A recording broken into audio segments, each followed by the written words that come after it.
สั้นๆเนี่ยลูกเมียเพิ่นบอกแต่อันนี้ข่อยบอกเองเพราะว่าข่อยยันว่าโอ้คือบ่ได้คือข่อยคือบ่ฮู้แหละนี่ใครแน่เอิ้นเพิ่นอยู่ฟังน้ำกันพี่น้องเนาะก็จบงามอยู่ดอกเนาะ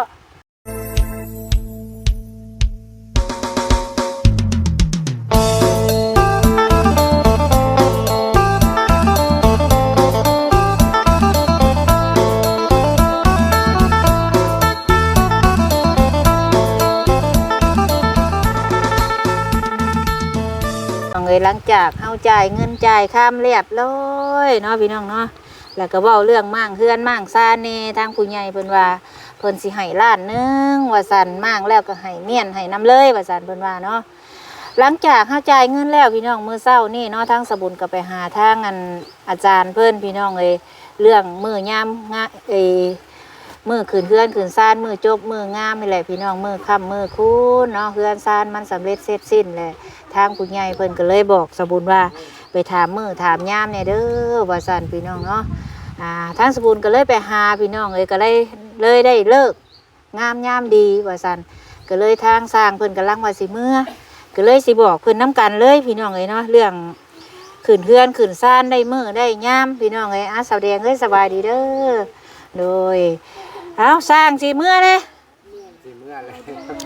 มื้อที่ไว้แท้ว่าสิแจ้งข่าวอยู่แจ้งมาเลยบ่ได้รับเงินเลยสิเมื่อเลยเพิ่นว่าพี่น้องเอ้ย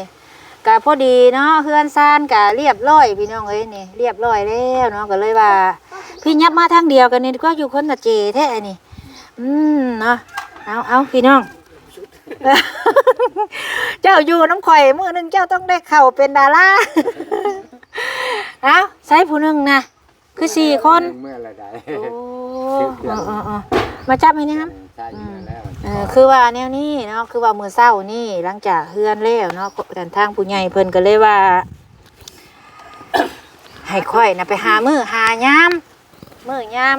เพิ่นเอิ้นเลิกงามยามดีเนาะมื้อที่ขึ้นเฮือนใหม่นี่แหละใส่หลังคางามพี่น้องเอ้ยแล้วก็หามื้อเพิ่นว่าก็เลยว่าสิได้แล้วเนาะแต่ว่าทางสาวแดงบ่ฮู้ว่าเราสิมักนำบ่หรือว่าจังใดคือว่าเป็นมื้อนี้นี่6 ค่ำมื้อนี้6 ค่ำเนาะแม่นบ่6 ค่ำเลย6 7 8 9 10มื้อ10 ค่ำถึงมื้อวันศุกร์มักนำอยู่บ่พอไปหาอาจารย์เพิ่นเช้านี่มื้อ10 ค่ำพี่น้องเอ้ยเดือนนี่แหละคันว่าวิทย์เดือนนี่แหละบ้านเฮาเพิ่นแบบว่ามันแล้วหั่นนะคันเฮาสิอยู่โดนไปก็จักสิอยู่ไปยังเฮือนมันก็แล้วเลยเนาะก็เลยว่าทางบอกทางสร้างนำเลยมื้อ10 ค่ำ10 ค่ำมื้อนี้ก็6นับไปแม่นมื้อนี้ก็6 ค่ำเนาะมื้อวันศุกร์มื้อนี้เป็นวันจันทร์มื้อนี้จันทร์อังคารพุธพฤหัสศุกร์มื้อที่5นี่แม่นและเจ้าก็เอื้อยน้องเฮานำบ่ใกล้มาทัดนี่แหละกับสร้างเพิ่นอันนี้ข่อยบอกแล้วคันเจ้าอยากคักเจ้าก็ไปบอกเฮือนเพิ่นอีกบอกลูกบอกเมียเพิ่นนำมาค้ำมาคูนำกันเอื้อยน้องเฮานี่แหละเนาะผู้เฮาฮู้จักเรื่องเคยนำบ้านนำเมืองเฮาบ้านเจ้าเพิ่นเฮ็ดแนวใดนี่ส่วนว่าเป็นชิ้นหมูชิ้นหยังแล้วข่อยสิซื้อมาไว้ให้เจ้าเป็นคนเฮ็ดกินเอาพอประมาณนี่แหละเฮาเอาหลายก็ยันบ่กุ้มเพิ่นเนาะเอาชิ้นมาเฮ็ดลาบเอาสิ้นหมูนี่แหละมาหาเอื้อยหาน้องแล้วก็เฮ็ดลาบเฮ็ดหยังก็เฮือนข่อยสิซื้อมาไว้ให้ดอกแต่ให้ซุมเจ้าเฮ็ดข่อยก็สิมาแล้วบัดนี้อันขึ้นเฮือนทั้งพี่จักเพิ่นเฮ็ดแนวใดเอาตามงบเฮาเนาะเฮ็ดบ่ได้ใหญ่โตโมโหลานพี่น้องไอ้สร้างเพิ่นนี้ก็4 คนเอ้ยน้องเจ้าอีแลนำบ่ใกล้มาทัดอีแลผู้เพิ่นเฮานับถือเพิ่นนั่นแหละเนาะนำบ้านเฮาคันเว้ามาหลายผัดยันบ่กุ้มเพิ่นเอากะพอประมาณแล้วก็ผู้เพิ่นเฮ็ดผายผูกคอต่อแขนหันแล้วถามผู้เฒ่าผู้โทเพิ่นเดี๋ยวฮอดใกล้สิฮอดมื้อมันแล้วข่อยสิซื้อสิ้นมาให้เจ้าเอาประมาณจักโลเนาะกะประมาณจักคนเจ้าสิได้เว้าเอื้อยน้องเจ้านี่ได้บ่10 คนกว่าแล้วได้บ่20เอาประมาณนี้ซะเอาประมาณ20เนาะคัน20นี่สิ้นหมูก็สิประมาณจักโลเนาะมาเห็ดลาบมีโชคมีลาบขึ้นเฮือนขึ้นซ้ำต้องมีโชคมีลาบนะผู้ใหญ่เพิ่นสิให้เอาตัวนี้มาแล้วก็เฮ็ดกินเฮ็ดอยู่นี่แหละมาเฮ็ดกิน เอาอาหารมาก็เฮ็ดกินถ่าและช่วยเฮ็ดแต่กลางคืนพี่แลซีนก็เนาะกันเฮาจะแลตอนเช้าดุกแต่ดึกนั่นแหละตอนเช้ามื้อวันศุกร์พี่น้องเอ้ยสนุกสบายเพิ่นว่าผู้ใหญ่เพิ่นก็ว่าเพิ่นก็เดี๋ยวเพิ่นก็สิให้คอยซื้อแนวกินแนวอยู่มากะเกียมนั่นแหละผักหญ้ามีบ่แถวนี้ มีอยู่ผักแพงบ้านมีมีบ่ผักธรรมชาติผักติ้วผักหยังไปหาเด้อล่ะเด้อหามาเอาไกลๆ ตอนบ่ได้ใจเงินทองกระไดบ้านเฮาอื่นกระไดนะตามธรรมชาติก็ได้ โดยเอื้อยบอกน้องเฮานี่แหละไปเล่าเพิ่นเทือนซ่านเนี่ยลูกเมียเพิ่นบอกแต่อันนี้ข่อยบอกเองเพราะว่าข่อยยันว่าโอ้คือบ่ได้คือข่อยคือบ่ฮู้แหละนี่ใครแน่เอิ้นเพิ่นอยู่ฟังนํกันพี่น้องเนาะก็จบงามอยู่ดอกเนาะมื้อ10 ค่ำบ้านเฮาก็มีได้ขึ้นเฮือนมื้อ10 ค่ำไปหาอาจารย์เพิ่นเช้านี่เพิ่นก็มีแล้วก็แต่งงานอีกมื้อ10 ค่ำนี่แล้วก็มีขึ้นเฮือนอีกนำบ้านนะก็อยู่พี่อีกมื้อจบมื้องามบ้านเจ้ามีคนหลาย แม่นลายบ่มีบ่ มีคน มือ คนเอาบ่มีเขาเอาดองมือ ทำความสะอาดไว้เด้ออีหล่าเด้อเก็บไม้เก็บตอออกเพิ่นย่างห้อมเพื่อนย่านเพิ่นเหยียบเด็กตะปานตะปูแล้วเนาะมีบ่ผู้เพิ่นย่างเฮ็ดคือกันบ่ได้ประเพณีบ้านเพิ่นเจ้า ก็ เคยมีบ่ มีหั่นแหละเพราะว่าอ้อมเฮือนเนาะคันว่าอัน ขึ้นกับเจ้าภาพเด้อเขาเฮ็ด เจ้า เด้อ ภาพ ก็เฮ็ดอ้อมมาแล้วเฮาก็บ่เอาคนหลายเฮ็ดย่างอ้อม3รอบเนาะแล้วมีหยังแน่เจ้าก็ถามเพิ่นเจ้าก็กะเกียมทางนี่น้ำอบน้ำหอมแน่เนาะ ปรึกษาผู้ใหญ่เพิ่น อย่างคือ มีโฮม แนวโฮมอันนี้ ไปถามเพิ่น มีโฮมที่เจ้าอยู่ปะเด้อ มีหยังเลยเจ้าถามเพิ่น เวลาขึ้น แล้วเจ้าบอกข้อย เตรียมไว้เนาะ แม่นเกียมเนาะยอดกล้วยยอดอ้อยเนาะเฮาบัดฮอดมื้อมันแล้วเฮาหาบ่ทัน เตรียมไว้ เจ้าถามเพิ่นโลดว่ามื้อ10 ค่ำว่าสิมื้อวันศุกร์ว่าสิวันที่หยัง10 ค่ำนี่ คืนเจ้ามาไปเข้าเนี่ย ข่อยนั่นผู้แลถ้าข่อยมาผู้แลข่อยก็สิพยายามอยู่ เจ้าพัน แม่นข่อย คนในบ้านเขาเป็นโฮมให้มาไปเช้า บอกเพิ่นว่าคันเพิ่นมาฮอดแล้วก็ผู้แลถ้าเพิ่นมาผู้แลเพิ่นยังมาบ่ฮอดว่าสิ คือคอยมีแก่แล้วบ่เพิ่น แก่เบาสร้างเองมาแล้วจะได้ผูกแขนในเพิ่นน้ำเนาะให้อยู่ดีมีแห้งน้ำกัน เข้าเลย เป็นไง ให้สร้างเพิ่นแล้วเพิ่นเป็นสร้างให้เพิ่นมาค้ำมาคูน้ำเพิ่นเฮ็ดตอนนี้ยังเป็นเพื่อนเพิ่นได้นี่คันชุมเจ้านอนก่อนนี่บ่ได้คันสร้างนอนนี่ได้นี่ซุมื้อนี่ตามที่เฮ็ดมาเจ้าของเฮือนนอนบ่ได้เฮายังบ่ทันได้ขึ้นสร้างนี่นอนใจก็ได้เฮือนเพราะว่าเพิ่นเฮ็ดเด้ มันจะเป็นมาพระเจ้าสิ ท่านได้มอบให้เด้มันยังเป็นเฮือนสร้างนี่บัดมือขึ้นเฮือนนี่ให้สร้างเพิ่นมอบตามที่ข่อยเคยเห็นนะเจ้าเต้งขันหามามีขันหาเงินหาเชนว่ะ เป็นคนที่ใส่หาแข ขันนะเสือบ้านเท่านี้ บอกเขามอบให้ได้เงิน แล้วบอกว่าใช้เงินใส่คัดมาหาแสนได้คนที่ใส่คอนมือใส่คัดแล้วก็สิหาแสน บ้านเคยซื้อเงินลัง1-500,000เนาะ โดชื่อน้ำชางว่า คนที่ใส่เงินหาแสนได้ทางได้ถือเลย เด้อเอาขอบใจในลายตามนี่แหละเนาะโดยขอบใจเด้อเด้อเอาได้มืองามยามดีแล้วพี่น้องเลยนะบอก แล้วนี่น้องไม่ได้อีก เด้อยังมือหนาเพื่อแหละมืออื่นอย่าลืมมาแหวนี่ให้เฮาเด้อนี่ ขอบใจเด้อที่ซื้อให้เขาตีฮะ โดยเอาเป็นหยังน้ำใจ ใช่ไฟแล้ววะ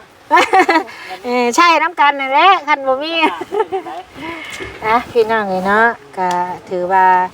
ได้เลิกงามยามดีแล้วพี่น้องเลยเนาะเจ้าก็ตามนั่นแหละถามผู้เฒ่าเพิ่นว่าเพิ่นเฮ็ดแนวใดหรือว่าเจ้าสิอยากเฮาก็เฮาบ่ได้มีผ้าของผ้าควันดอก หรือว่าเจ้าอยากเฮ็ดผ้าควันบ่ ถ้าความเสียหลายว่าค่ะ จักแล้วข่อยบ่ฮู้หรือว่าเฮาแต่งนี่มีผักข้าวต้มไก่เนาะต้มไก่ตัวหนึงคันบ่อยากไก่ก็มีไข่คันไก่ก็ได้ใส่กระโตก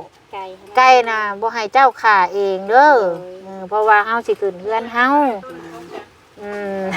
แล้วให้เจ้าเฮ็ดใส่กระโตกจบดีแล้วก็มีผ้าผูกแขนก็เฮ็ดหลายเติบเพราะว่าเอื้อยน้องเฮาเด้อย่างหน่อยก็20คนคือจะเว้าอะไรเพิ่นมาค้ำมาคูณนำเอื้อยน้องเฮาคันว่าสิเฉ ฉพาะสร้างก็ซี่แล้วบัดนี้บัดพุ่นกับพี่กับน้องเดี๋ยวจนชิ้นหมูชิ้นหยังเดี๋ยวข่อยสิซื้อมาเฮ็ดลาบเฮ็ดหยังนั่นแหละเนาะถือว่าเฮาก็จักสิว่าจังใดพี่น้องเอ้ยเฮาก็ดีใจนำทั้งครอบครัวน้องรถจะนะพี่น้องเอ้ยเนาะข่อยก็บ่คิดดอกว่าเพิ่นสิมาช่วยซุมเจ้าหลายบานนี่อัน แต่แม่นี่ขนาดเป็นของตัวเองยังบ่เคยคิดแล้วผู้ใหญ่ใจดีบ่ทุกผู้ทุกคน เพิ่นยื่นมือมาช่วยเฮาเนาะ ซอยเฮาก็ทุกข์ยากมาเฮาก็บ่เคยนึกบ่เคยพันแล้วก็เป็นความพันอยู่แต่ว่าเฮาก็เล็งข่าวเฮาก็ได้ตามเพิ่นซอยเหลือตามเฮาบ่ได้พันอะไรแต่สาธุขอบบุญขอบคุณหลายๆทุกคนที่เห็นลูกหลานในความทุกข์ความยากที่ยื่นมือมาดึงลูกหลานขึ้น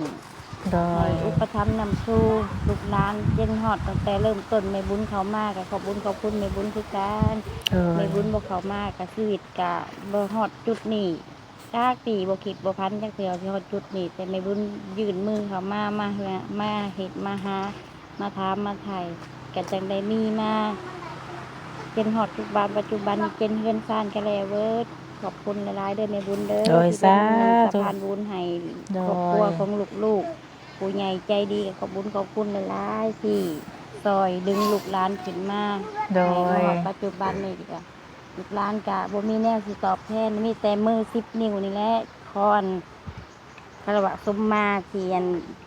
บ่ปะบ่ถิ่มคนทุกข์คนยากที่แต่หลังผ่านมาก็เคยถูกข์เคยยากมาแล้ว แต่บ่เพิ่นก็ยังยื่นมือมาดึงขึ้นได้เฮือนได้ซ่านคือว่าขอบบุญขอบคุณหลายๆที่ โด สุด ยเนาะสาธุตั้งแต่เฮือนเก่าจนเฮือนใหม่พี่น้องเอ้ยหาใส่สิได้ผู้เนี่ยเพิ่นเอิ้นผู้ใหญ่ใจบุญรักษาไว้ให้มันดีบัดนี้ทุกสิ่งทุกอย่างที่ผู้ใหญ่เพิ่นให้มาเพิ่นให้ด้วยจิตด้วยใจเฮาต้องรักษาไว้เฮาต้องทำความสะอาดมันบ่คือได้เฮือนเฮาเฮ็ดเอง โดยแม่น เฮือนเพิ่นเฮ็ดให้ก็แม่นอยู่เฮ็ดให้แล้วก็เพิ่นก็อยากให้เฮาสะอาด โดย บ่แม่นว่า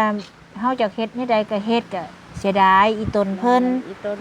อืม แต่นี่ต่อไปก็สิทำความสะอาดไปตลอดไป โดย บ่ให้มันอันนั้นเลยสิบ่ให้มันหก ไป เหือก เดี๋ยวย่างขึ้นไปเบิ่งเทั้งเฮือนเพิ่นพี่น้องเอ้ยจังใดก็ไปล่ะปะ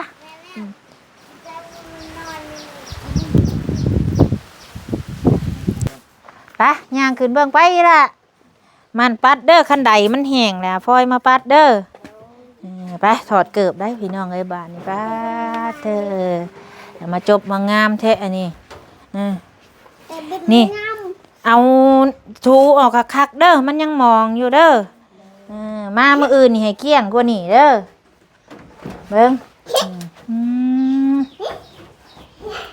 เลาะเบิ่งบาดนี่พี่น้องระวังตกเด้อลูกเด้ออย่าให้เขากระดิกกระดองเด้อเด็กน้อยเด้อยังหมอกอยู่พี่น้องเอ้ยเพราะว่าไปสินอนบ่ได้นี่นุ่นจะนอนบ่ไหนแม่บุญได้จ้ะแม่บุญนอนบ่ไหนโอ้ยให้แต่นอนทางออกนี่บ่ได้เด้ออันนี้โอ้คักนี่ฮะบ่ได้ให้กันนอนน่ะ มาได้ในบุญนอน ฮะรถเด้ให้นอนทางใดรถทางนั้น กระจองไว้เบิดแล้ว แม่ได้จ้ะแม่นอนทางใดแม่เจ้าน่ะ นอนทางนี้ ผู้ใดเหี่ยวใช่บ่นอนตารางเด้อไผฮู้โตว่าเหี่ยวใช่บ่ ถ้าเหี่ยว พดบ่ฮะ ทางนี้ยัง ฮะนอนตารางเจ้าเฮือนไว้เหี่ยว ตี้ ฮะ ไปอยู่บวกพุตตี้ บ่แล้วอยู่ลุ่มพุ่นแล้วคนเหี่ยวใช่บ่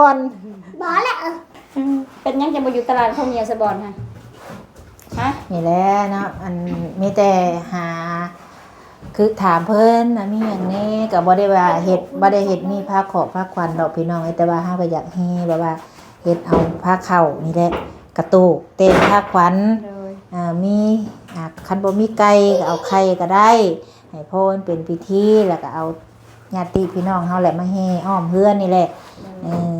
แล้วบอกเพิ่นเจ้าก็บอกเพิ่นโนแล้วแต่เนิ่นๆอย่าบอกเพิ่นจ้อว่ามื้อ10ค่ำมื้อวันศุกร์ว่าสิ ทางนี้ มื้อ10ค่ำมื้อวันศุกร์เด้อว่าสิบอกเพิ่นอย่างนี้แหละเนาะงามบ่งามซำใดงามซำใดเฮือนนี่ งามสมโลก หึงามซำใดงามที่สุดในโลกงามสำโลกว่าซั่น โอ้ย มันจะเฮ็ดจุดดียืนจุดดีงามที่สุดในโลกว่าซั่น นี่แหละเพิ่นว่าผู้ใหญ่ใจะดีเพิ่นเฮ็ดให้ซุมเจ้าหาแต่หนีไปหาเฒ่ายังบ่ได้คันบ่นั่นน่ะดีรอได้แม่นั่นเด้มันยากเท่าใดโดยนี่เพื่อเพิ่นสิอันนั้นมาให้เฮานี่โชคเจ้ามันมีส่ำใดเพิ่นจังเงินมึงมาซอยคักได้พี่น้องเอ้ยผู้แน่นคักซ้ำ โดยเฉพาะน้าตลอดมากกับผมเคยได้จักเทื่อแต่ว่ามีที่ไหนใจดีเขามาเห็นมานะขอบคุณหลายๆเด้อขอบคุณหลายๆที่ไหนใจดี ที่เพิ่นเฮ็ดแท้บัดนี้บ่ได้ ที่เพิ่นเฮ็ดให้เฮาได้ซ้ำนี่ก็คือว่าน่าจะใส่ บ่ได้ลบแดดลบฝนแล้วบัดนี้ ส่วนอย่างอื่นไว้ให้เป็นอนาคตซุมเจ้าคอยเฮ็ดคอยหาเอาเป็นไข่ดอกโตมันอยู่มันเศร้านี่มันได้แล้วบัดนี้คันว่าตัวอื่นเนาะอยากเฮ็ดอยากหาเรื่องบ่อนเฮือนขอเฮือนครัวบ่คิดมาหาได้เล็กๆน้อยๆแหละหาจังเฮ็ดเอาบัดนี้อ้อมเอาเพราะว่าอันนี้ก็ผู้ใหญ่เพิ่นสิให้ข้าวมั่างให้จ้างมั่างให้แล้วให้เพิ่นเมียนจบดีเป็นเสาก็ให้ไว้ตามแคมหัวจบดีเด้อบ่แม่นว่ากองไว้กลางเดินไหนนี่ส่วนเสาเนาะเบิ่งปะลงไปตาราง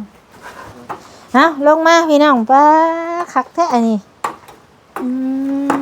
อยากให้งามก็เช็ดเอาทูเอาเด้อแม่บุญบ่มาปัดมากวดให้ได้บาดนี้นี่เบิ่งข่อยสิบอก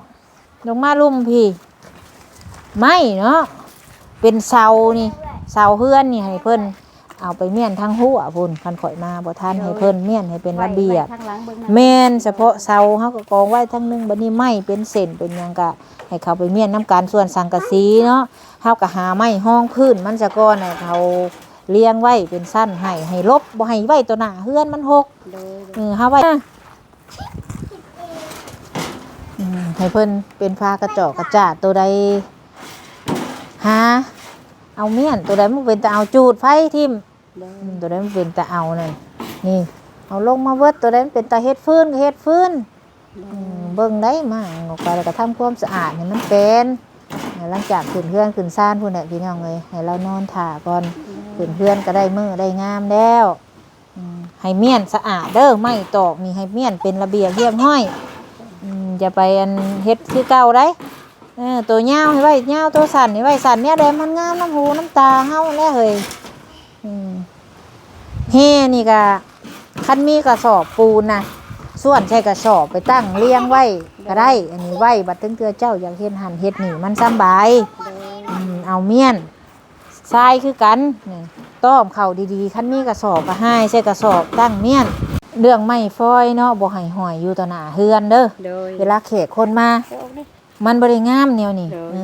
เฮาต้องไว้หลังเฮือนเวลาคนมาเนาะเห็นฟอยอุ้ยว่ะเชื่อขาดแพ้คิดคือกันอย่ามาโชว์อันนี้ข่อยขอบอกจักหน่อยเนาะแต่ว่าเจ้าสิอันนี้ก็บ่แม่นว่าบอกดอกพี่น้องทั้งคนเพิ่นก็อาจสิบ่ฮู้อันเรื่องเฮ็ดอยู่เฮือนอยู่ซ่านเนาะสินกับเสื้อนี่ให้ไว้คนละหม่องซะหมอยฟาดไว้นำกันสินแนวเฮานุ่งอยู่รุมเฮาก็ไว้รุมเสื้อแนวสูงเฮาก็ไว้ทั้งเทิง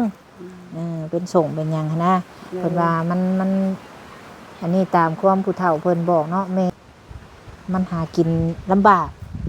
คันว่าสินกับพวกน้ำกันเสือกับปนน้ำกันจักตัวใดเป็นตัวใดนะส่งกับสินไว้น้ำกันได้เพิ่นว่าตามที่ผู้เฒ่าเพิ่นว่าแล้วเนาะคือแน่โอ้คือเวียนสิหั่งสิมีหักก็ตามความเชื่อถือของไปของลาวพี่น้องเอ้ยเนาะเชื่อถือแม่นโดยแต่ว่าข่อยก็เชื่อข่อยล่ะคันพับไว้น้ำกันได้อยู่แต่คนละเจสิก็ได้มาปนกันใส่ตัวได้สินตัวได้เชื่อหัวจักสิหานุ่งตัวใดหานุ่งก็ยากแล้วบาดนี้เนาะจื้ออยู่บ่มือขึ้นเฮือนน่ะมือใดมื้อวันศุกร์มื้อวันศุกร์จังซั่นแหละหาหมู่หาหยังแลเอ้ยน้องเฮาแหละมันสิ้นหมู่ก็สิเอาประมาณสัก10โลบ่พี่น้องจังว่าสิเหลือไปใช้10โลมาเฮ็ดลาบเนาะสิหลายเติบอยู่เด้เนาะลาย10โลนี่หลายเติบหลายแล้วคันว่า20คนก็ถูกผู้ละ2คนต่อโลโอ้ยยันนั่นหลายอยู่พี่น้องเบิ่งก่อนว่าสิเอาจักโลสิเอากะสมมาพาควรเลยแหละพอได้คันว่าบ่เอาลาบมาผัดมันเป็นโชคมันให้โชคให้ลาบเนาะการที่ว่าเฮาอันขึ้นเฮือนขึ้นศาลเพิ่นให้มีโชคมีลาบซั่นซะพี่น้องเนาะนี่แหละพ่อแม่พี่น้องเอ้ยมื้อนี้ก็แจ้งเรื่องขึ้นเฮือนขึ้นศาลนำพี่น้องเนาะก็ถือว่ามื้อวันศุกร์แฮม10ค่ำเด้อพี่น้องเด้อมื้อวันศุกร์นั่นล่ะถึงวันที่หยังเนาะเบิ่งก่อนเป็นว่าโอ้ยสมบูรณ์วันที่หยังเบิ่งดูล่ะวันที่หยัง9 9วันจันทร์10วันคาร11วันพุธ12พฤหัส13ถือวันที่13ถือแม่นบ่ฮะ9วันจันทร์10วันคาร11วันพุธ12พฤหัส13วันศุกร์แม่นแล้วพี่น้องถือมื้อวันที่13ถึงเทื่อสบุญก็อยากนับกายได้พี่น้องเอ้ยเนาะไล่ซอยนี่เด้อมื้อแฮม10ค่ำพี่น้องเอ้ยเดือนนี้แหละเฮ็ดแล้วก็จะขึ้นเลยอยู่ในฝนมาว้ายฮุบหอบอีกแล้วรถจะหน้าฮ้อนอยู่นี่ก็หามเตียงเขาในนอนดินอยู่ในเย็นสบายหามเขานั่งอยู่ในก็ได้คันบ่อยากอยู่นี่นะอยู่ห่มใหม่ดีสุดแล้วเด็กน้อยมาดื้อเด็กน้อยมากันฝนตกแล้วเฮาจะเอาข้าวไปกินข้าวกินน้ำอยู่พุ่นเนาะเรื่องบ่อนเฮ็ดอยู่กลัวกินก็เฮาก็ดังน้ำตะลุ่มตะล่างไปซะก่อนทั้งเทื่อมั่งลงแล้วทั้งเทื่อเจ้าก็อยากเฮ็ดก็หาเอื้อยหาน้องหาแน่บ่สิหาเพิ่นบ่สิก็ได้เด้อหลังเจ้ามันมีเด้อเด้ไม้ก็คันตัวใดมันเหลือมันนั่นก็เก็บเมียนทั้งเทื่อโตออกนี่พอได้ดังไฟซั่นซาฝากระจาดตูนั่นเจ้าก็มีแล้วนะพอได้ดังแล้วบ่อยากให้ดังใส่เฮือนย่านมันดำว่าซั่นซะคันอยู่ตารางคันเป็นเตานั้นได้อยู่คันเป็นเตาเนาะเอาประมาณนี้แหละพี่น้องเนาะทั้งสบุญก็ขอบคุณผู้ใหญ่ใจบุญทุกท่านที่ไว้วางใจให้เป็นสะพานบุญให้ทั้งสบุญก็ขอบบุญขอบคุณในหลายเด้อขอให้อยู่ดีมีแรงสุขภาพเข้มแข็งความเจ็บบ่ให้ได้ความไข้บ่ให้มีคิดสิ่งใดก็ขอให้สมความมุ่งมั่นปรารถนาทุกสิ่งทุกอย่างพี่น้องเอ้ยเฮ็ดเวียกงานอะไรก็ขอประสบผลสำเร็จเนาะก็ขอให้เพิ่นอายุมั่นขวัญยืนเป็นโฮมโพโฮมไซให้ลูกให้หลานตลอดไปเด้อสาธุทั้งสบุญก็สิฟ้าวเมื่อก่อนพี่น้องให้ลูกชายล่ะค่อยเพิ่นอยากได้เค้กวันเกิดเพิ่นมื้อนี้ก็เลยสิฟ้าวเมื่อเฮาก็ได้เนาะมื้อหน้าพี่น้องสิมาใหม่มื้ออื่นพุ่นแหละมื้อนี้ไปก่อนเด้อสำบายดีมาสบายดีปะลุงกันเด้ออีหล่าเด้ออุ้ยเนาะได้เฮือนงามมันแฮงดื้อกว่าเก่าบัดนี้สบายดี จังซั่นแหละสบายดี